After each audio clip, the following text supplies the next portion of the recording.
Malaking bahagi ng sinasahod ng pamilyang Pilipino kada buwan ay pumupunta sa sigil ng kuryente. Ano ba ang mga kinakailangang gawin para mababa ang presyo ng kuryente natin? Gaano ba kahirap o kasimple ang prosesong ito? Kulang na ba talaga ang ating bansa sa mga pagkukuhanan ng enerhiya? At ano-ano ang bagong teknolohiya na nababagay sa ating bansa pagdating sa energy production? Pag-usapan natin ngayon ang mga ito.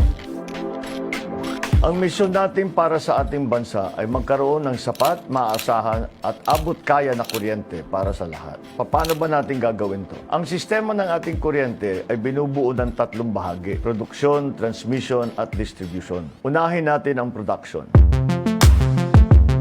Ubus na ang ating reserves sa malampaya. Dito nang gagaling ang 20% ng ating energy supply. Last year ay nagkaroon na tayo ng ilang red alert sa Luzon na nagdadala ng brownout. Ang solusyon sa produksyon ay ang pagpaparami natin ng ating energy sources. Ano-ano na ba ang meron tayo? Inumpisahan na natin ang geothermal plant. Ito yung mga energy na galing sa steam mula sa ilalim ng lupa. Ang Pilipinas ay kabilang sa mga bansang nasa Ring of Fire na tinatawag, kung kaya't marami man tayong bulkan ay sagana rin tayo sa mga lokasyon na maaring i-develop na geothermal plants. Marami rin tayong mga hydroelectric power plant. Ang tubig sa loob at paligid ng ating bansa ay ginagamit bilang source of energy din. Sa kasalukuyan, itong mga hydroelectric power plant ay tinitignan kung pwede palakihin para mas malaki ang magiging produksyon nila. Naumpisahan na rin natin ang mga renewable. Ito yung solar at wind power, gaya ng ginawa namin sa Ilocos Norte. Maraming lugar sa bansa ang pwede ng wind power. Kailangan lang aralin at magkaroon ng kaunting imahinasyon. Lahat ng lugar sa bansa naman ay pwede ang solar energy. Dahil malakas naman ang araw dito, basta't may lupa na hindi ginagamit, lagyan natin ng solar energy, meron na tayong pagkukuhanan. Pababa ng pababa ang presyo ng mga solar power plant kada taon dahil sa tuloy-tuloy ng paganda ng teknolohiya at pagbaba ng production cost at saka yung capital expenditure. Ang isa pang teknolohiyang aking paglalaanan ng pansin ay ang mga tinatawag na large-scale battery storage. Ang nagiging problema dati sa solar at wind power ay ang intermittence of production. Ibig sabihin, hindi laging umiihip ang hangin at hindi naman laging may araw. Pero iba na ngayon dahil napakaganda na ng teknolohiya sa large-scale battery storage. Ibig sabihin, may paglalagyan na ang nakokolektang power na hindi nagagamit na gagamitin na lang kapag kinakailangan. Naging successful ang mga unang planta ng Tesla sa Australia, sa Europe, sa Amerika. May ilan na rin dito tayo sa bansa. Ang San Miguel Corporation ay mayroong mga proyektong ganyan. Yung mga ganitong teknolohiya ay nababagay din sa mga isla natin na mahirap abutin ng traditional na transmission line. Napakalaking potential din na maging bahagi ang Pilipinas sa global battery manufacturing industry dahil ang isa sa pinaka-importanting metal na kailangan sa baterya na mayaman ng Pilipinas ay yung nickel. Isa na namang natural resource na maaari nating i-maximize para makasali tayo sa global rise ng teknolohiya na ito. Ang ating geographical location, ang ating natural resources, ang ating physical assets, katambalan ng teknolohiya, lahat ito ay nagsasabing hindi tayo dapat mawawalan o magkulang ng enerhiya. Kaya't aralin natin at gamitin natin. Nitong nakaraang mga linggo ay matapapag-usapan din ang nuclear energy kasunod sa paglagda ni PRRD ng Executive Order 164 panungkol sa National Position for a Nuclear Energy Program. Ito ay para sa paghanda ng ating bansa para makapag-develop at ma-explore ang nuclear energy bilang bahagi na ng ating tinatawag na Philippine Energy Plan. Ayon sa Executive Order ay 79% ng mga Pilipino ay sang-ayon sa posibleng rehabilitasyon ng Bataan Nuclear Power Plant. 65% naman ay gustong magtayo ng bagong nuclear power plant. At 78% naman ang bukas matuto patungkol sa nuclear energy. Magandang pangitain ito at ibig sabihin ay, politics aside, mas nauunawaan na ng tao ang pwedeng maidulot ng tulong ng nuclear power plant. Basta't siyempre, prioridad ang kaligtasan ng lahat. Ang Bataan Nuclear Power Plant ay naitayo noon ay isa sana sa mga mga kasagutan natin sa nagaganap na oil crisis sa mundo. Kapag mas hindi tayo umaasa sa ibang bansa pagdating sa enerhiya, ay mas mabuti para sa sambayan ng Pilipino. Gaya na lamang ng pagtaas ng presyo ng krudo ngayong linggo na resulta naman ng naganap ngayon sa Russia at Ukraine. Wala tayong kontrol, wala tayong magawa. Kung kaya't hanggat maaari, aralin at bigyan natin ng pagkakataon ang iba't ibang klase ng enerhiya para makatulong ito sa ating pagiging independent kahit papano. Pagdating sa distribusyon, marami rin tayong kailangan ayusin, lalo na sa ating mga kooperatiba. Dahil nagbago ang patakbo ng ating kooperatiba mula nung itinayo ang mga electrical cooperative. Nagbago rin ang pagpresyuhan. Nagiging inefficient. Ngayon ay dahil nga nagkakaproblema tayo, marami sa kanila ay inaayos na nila ang kanilang mga problema. Yung iba pa nga ay nag-privatize na. Ibig sabihin, ginawang korporasyon ang mga kooperatiba. Halimbawa rito ay ang Iloilo City. Nabawasan ng 36% ang singil sa kuryente dahil nakapag-source out sila sa mas murang distributor na hindi ginawa ng dating mga hawak nito. Ngunit sa palagay ko, ang pinakamaganda ay maibalik natin sa dating sistema ang ating kooperatiba na ang nagpapatakbo ay yung mga miyembro na consumer din doon sa electrical cooperative na yan. Kailangan din natin tignan yung tinatawag na spot market. Yan ang merkado kung saan tayo nagbibili ng ating kuryente, ay dapat tignan natin kung paano natin papabain yung presyo na yan para ang pagbili ng ating kuryente ay maging mas mababa. Ang pagpapababa ng presyo ng enerhiya at kuryente ay daan natin tungo sa kinabukasan. Maraming pagkakataon para sa ating bansa na nasasayang. Ito ang anggulo na kailangan nating maintindihan. Maraming mga negosyo mula sa foreign investor hanggang sa local na investor ang hindi nagpapatuloy dahil sa taas ng singil ng kuryente. Dahil kung mataas ang gastos nila, ay tataas na rin ang production cost nila. Magmamahal ang produkto. Maraming mga negosyo rin ay hindi nagpatuloy dahil hindi maasahan ang ating kuryente. Kung laging may brownout, hindi ito maganda para sa makinarya ng isang planta o factory. Kaya sa ibang bansa na lang sila pumupunta. Mahalaga ito lalo sa mga industriya ng manufacturing. At alam natin ang manufacturing industry ay isa rin sa mga susi para sa ating pag-unlad dahil itong produkto ng mga manufacturing industry ay ipinagbibili natin sa ibang bansa para pumapasok dito ang mas maraming kapital at salapi mula sa labas. Kasama na rin dito ang libo-libong mga trabahong malilikha ng mga negosyong yan. Sa ating industrialization din, para isang moderno at makabagong Pilipinas, kailangan ng sapat na energy supply para maituloy ang build, para maituloy ang mga gusto nating transportation at communication system. Lahat po yan ang mga ngailangan ng sapat, maaasahan at murang kuryente.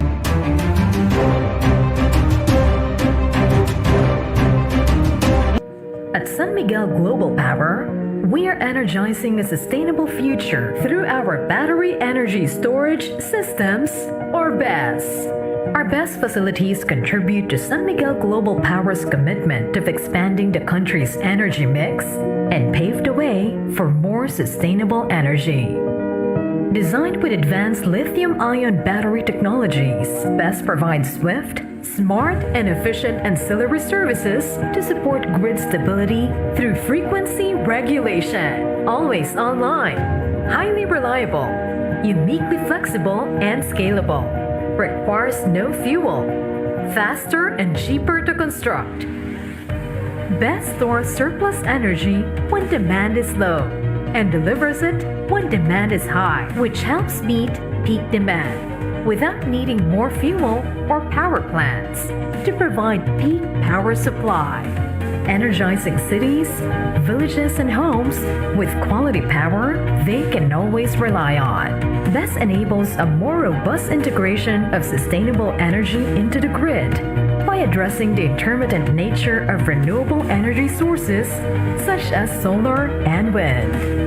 Operating with zero wastes, zero GHG emissions, zero noise pollution, and zero water extraction, BESS is a safe, clean, and scalable technology San Miguel Global Power's venture into battery energy storage technology started in 2018 with the acquisition of the 10-megawatt Masinloc BESS. It is the first cutting-edge technology of its kind, not only in the Philippines, but in all of Southeast Asia, making it a landmark milestone in supporting the integration of up to 5,000 megawatts of renewable energy into the grid. San Miguel Global Power is poised to becoming one of the world's largest grid-scale operators of BESS technology with the completion of 1,000 megawatts of BESS facilities this 2023. With the commercial operations of 32 BESS facilities nationwide, we are ushering in a new era for the Philippine energy industry. An era where reliable, high-quality energy pulses consistently through a stable, optimized grid, and renewable energy becomes a part of the diverse power mix that energizes the country. Through this industry-changing technology, we are empowering the Philippines towards a cleaner and more sustainable future. San Miguel Global Power, giving you the power to celebrate life. Thank you, Mr. Ang. At this juncture, to introduce our distinguished guest of honor, may we call on the Secretary of the Department of Energy, Rafael P.M. Lutilla. Ladies and gentlemen, the President of the Republic of the Philippines, His Excellency Ferdinand Romualdez Marcos Jr.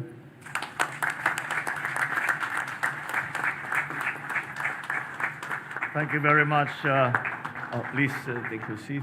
Thank you very much, Energy Secretary Lutilla, the Speaker of the House of Representatives, who is here with us today, Speaker Martin Romualdez.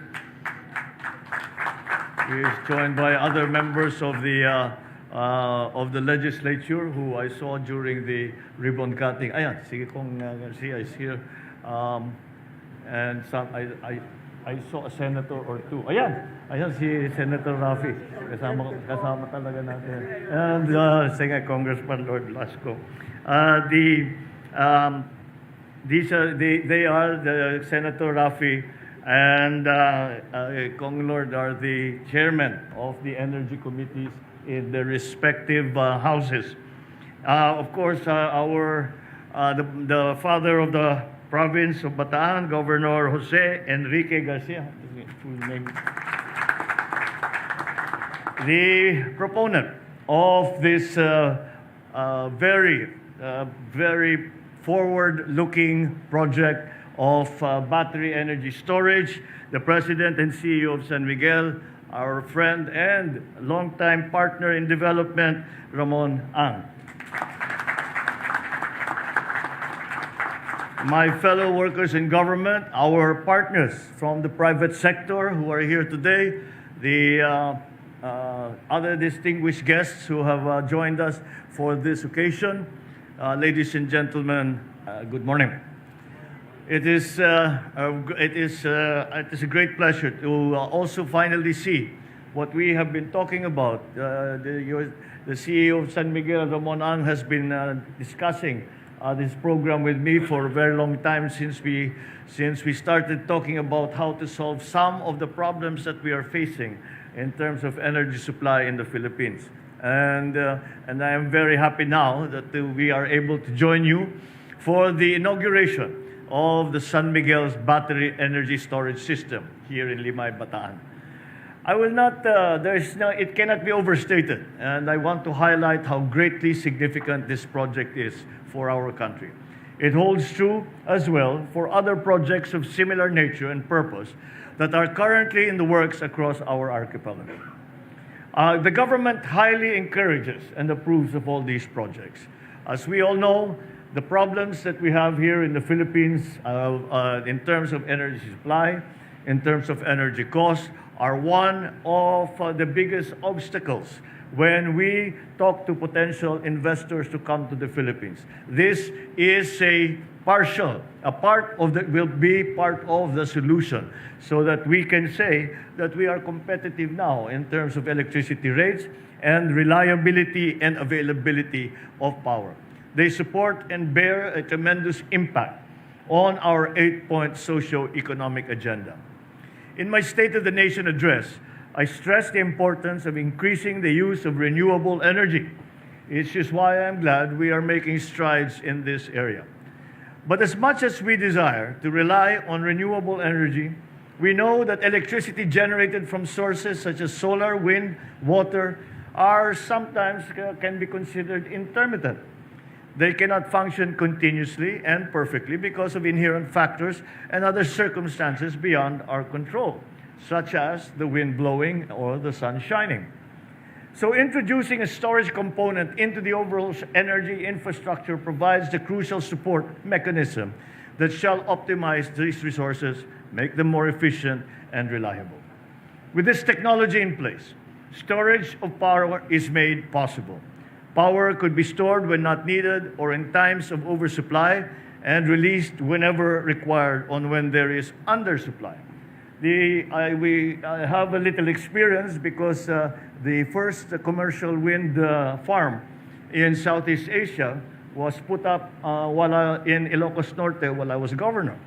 And the analysis always of our wind farms are very simple, in that we have, at the time, we had to be able to make back the power supply from the months of October to March. Because if we do not make it back during that time, it is not a viable project.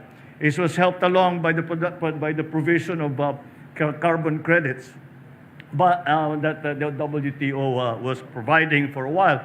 But however, the most important thing, the most important problem was that precisely the peak supply does not necessarily coincide with the peak load. And there was also the problem, very simple problem, of how we can guarantee supply of the base load. And this is generally used by industrial plants, and because the cost of power is lower, they run at night. Many of them run 24 hours a day. And so that was always a problem. This is now the solution to that problem. And it doesn't necessarily apply only to wind farms, doesn't necessarily apply to only solar. It applies to all kinds of power that we are able to use. The strategy before, I remember the Bataan nuclear power plant.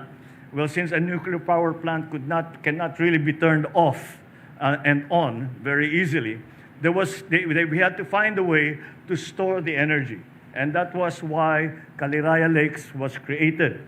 And those lakes were created as an energy storage system. When the load was low, we would pump water up the mountain and fill up the lake.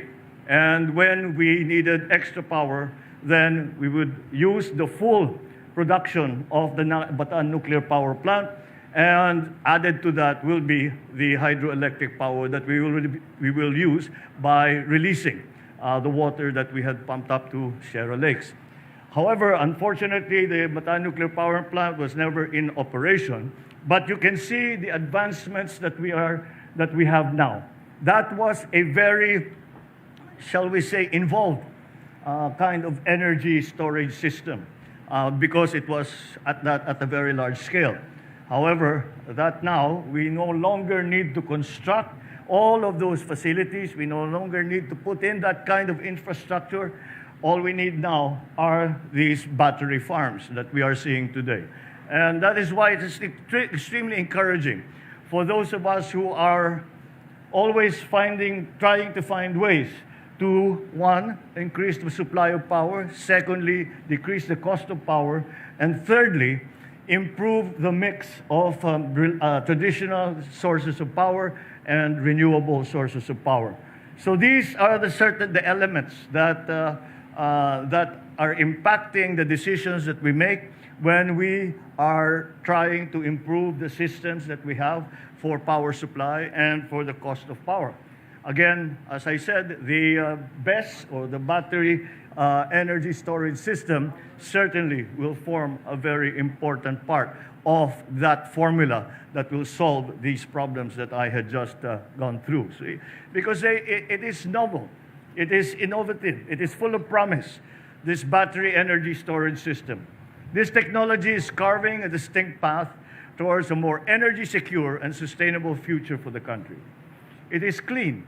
It has zero emission, zero water extraction, no noise pollution. Given the increasing generation of renewable energy, it is vital then that we advance and incorporate energy storage systems, or ESS, in our overall energy infrastructure. Indeed, it promises great rewards for our country.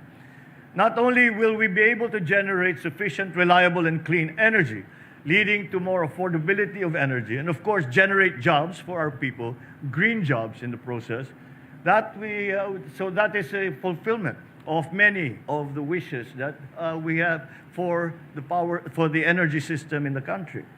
This is the wave of the future that is already in fact here.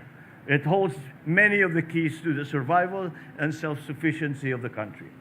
So let us give it the recognition it deserves and encouragement from government. We congratulate our visionary private sector partners for embarking on these key big-ticket investments that help strengthen the foundations of our nation and guarantee its security and self-sufficiency in the decades ahead. San Miguel Corporation, at 130 years old, certainly shows no sign of aging or of laying low. Quite the contrary. They are, as ever, leaders in the various industries, in the various sectors in which they are involved.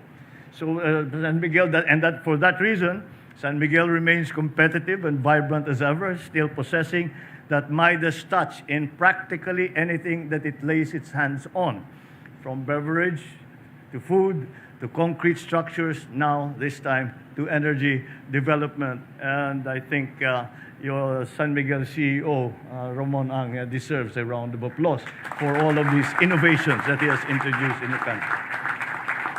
So we will continue to be a partner with you, the government, and the Filipino people. As the immortal line goes, iba na yung may pinagsamahan.